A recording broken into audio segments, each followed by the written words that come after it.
ចាបងប្អូនមានទេប្រជ្រោយនៅលើសដនចាថាពិតឬអត់ប្រជ្រោយនៅតំបន់ពិសេសចាមានមុនស្នេហ៍និងសំណាងខ្លាំងជាការពិតណាស់ចាស់ពីដើមតែងចំណាំនិយាយថាស្ត្រីណាដែលមានប្រជ្រោយក្បែរតំបន់ពិសេសជាមនុស្សស្រីសំណាងនិងជាមនុស្សស្រីដែលតាក់ទាញមុនស្នេហ៍សម្បូរបរោះចំរួមស្រឡាញ់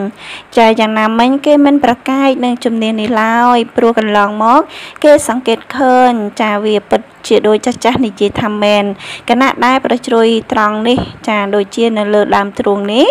ស្ត្រីក៏ជាប្រជ្រោយមុនស្នេហ៍នឹងផ្ដល់សំណាងដល់គេផងដែរចាដូចជា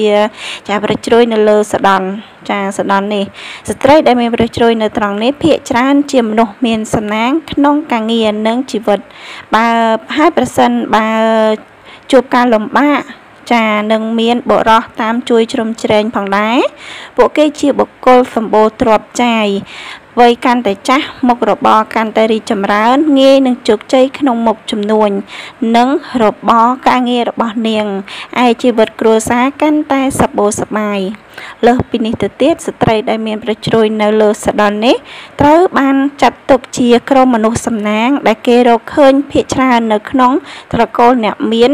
ឬជាភរិយារបស់បុរសដែលមានទ្រព្យសម្បត្តិផងដែរចាប្រជ្រោយនៅលើចានេះភាគច្រើនគឺសំណាងចាបងប្អូន